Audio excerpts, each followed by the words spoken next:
So you have fallen in love with alcohol inks and you would like to get started with some of the basics. So anytime you start new art, it gets really expensive. So what I'm going to do in this video is we are going to do a 101, which is going to get you your basic materials.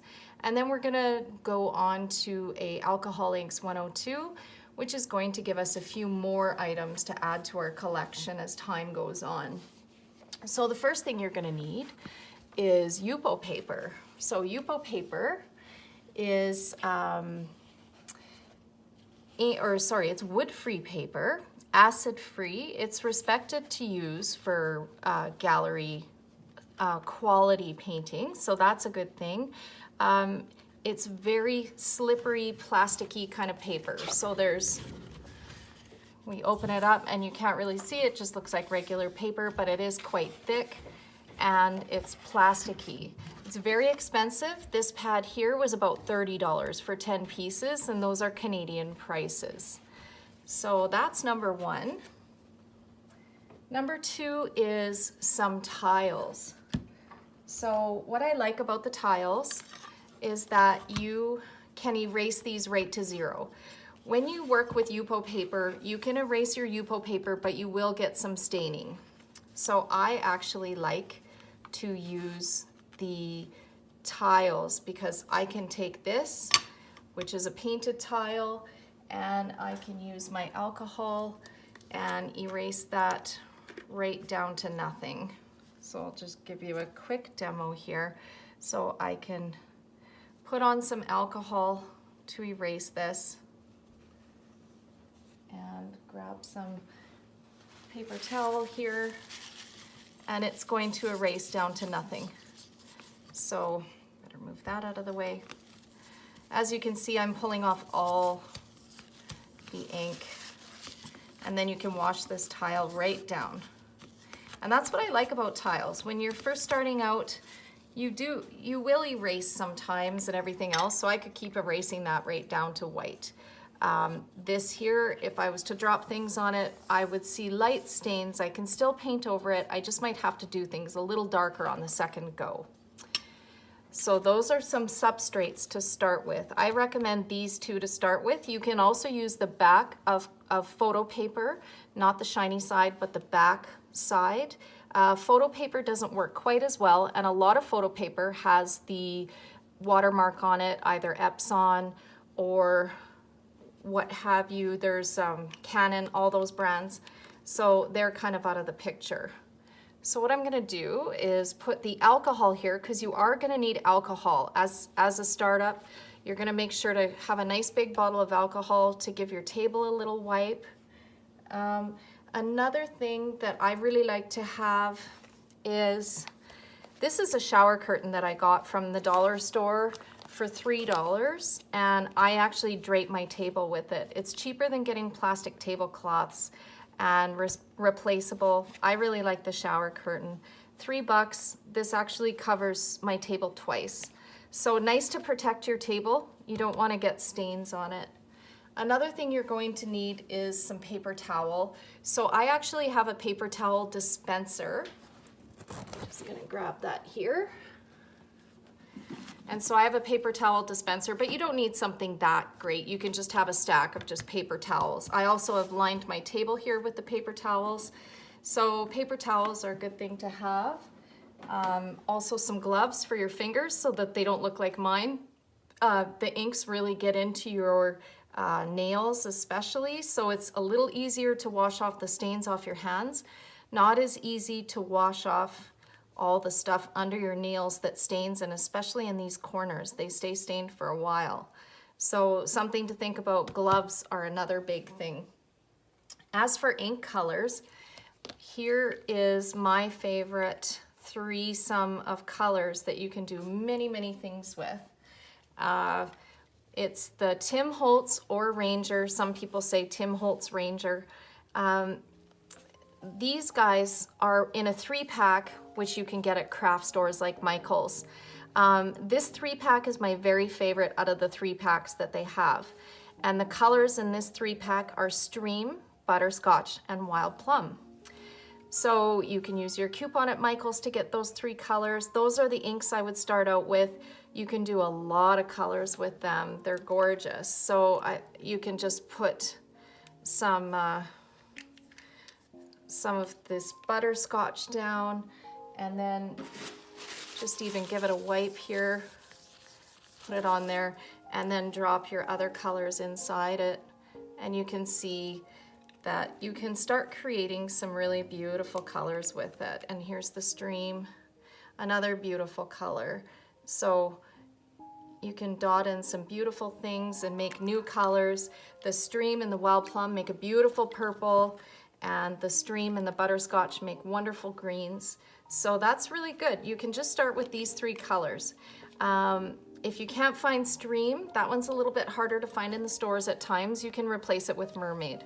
Mermaid is just slightly lighter than stream. So you can see it's very similar in color. I like them both. So having this threesome is enough for your first, I always say your first paycheck, right? Because you don't want to spend a ton on inks your first time out. So just getting those basics. We're trying to keep this under about 60 or 80 bucks to get you started. Once again, some of the paint brushes. I buy cheap paint brushes because alcohol inks are hard on the brushes. And the way that we're brushing things on, to me, I'm not noticing a difference between the expensive and the inexpensive brushes. So it's nice to have one of these guys to do a little bit of detail work. Maybe add one more if you want that's a little skinnier than that one. And then a fan brush I really like to use for trees and grass and things like that. And then I also like straws. So they're really great to have. And this is what you do to blow the alcohol around on the substrate. So you would drop some of this alcohol on here and blow through your straw and make cool things happen. So straws are important. I love my stir sticks. Stir sticks are really good for moving things across the substrate and just manipulating. I love these. They just run so nicely with the blending solution and the alcohol inks. Q-tips are really good, and in this case it's actually better to get the dollar store Q-tips because they're less hairy and you actually want them to be a little firmer. These are the expensive Q-tips, really good for your ears because they're soft, not so good for alcohol inks because they have those extra fibers in them.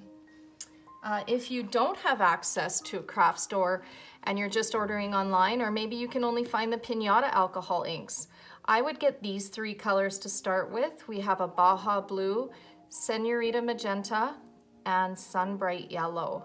So in this one, once again, you can make some beautiful colors, and you can just add, that tile's not so clean, so I can add some blue onto there, give it a little wipe around, and then we can drop those other colors in and watch and see what colors we can create.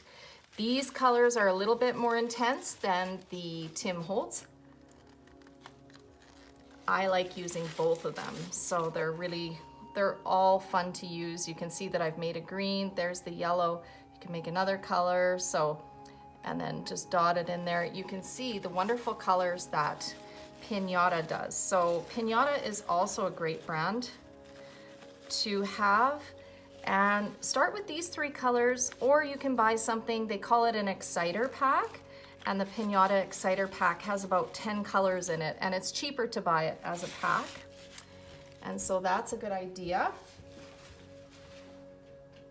The third type of ink that's readily available in Canada are Copic marker inks. So Copic marker inks look like this, and they are refills for the Copic marker, which looks like this. But you can use them to paint with as well. So I have the primary colors here again, and as you can see, they do the same thing. The thing about the Copic markers is that they don't have the same nozzle. Their nozzle isn't quite as thin, so it's going to create different effects. Sometimes the drops don't, they kind of come out quite fast, as you can see. So you can see all 3 of those, how they work. See, it's just coming out And that's the problem that I kind of have with Copics. They have beautiful colors and Copic markers.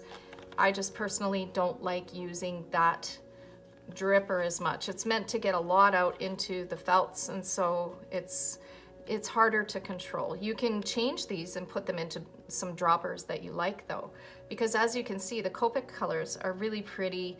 They grow those little legs. It's really nice.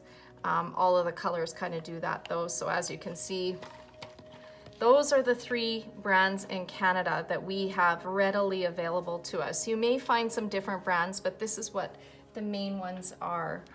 The next thing you're gonna need is some blending solution, and blending solution comes in these 2 kind of containers.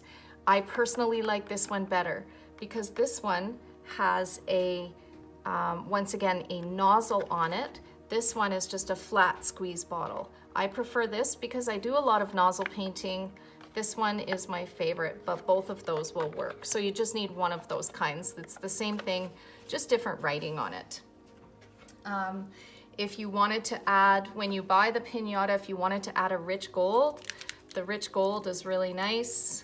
It is like a metallic, it kind of grows, and you can see it on the wet. It acts a little differently, a little harder to control, but that's what I love about it. I love the rich gold by Piñata. So that would probably be about everything you'd need. Maybe a toothpick in order to remove any hairs. If you see a hair or something, there's always that.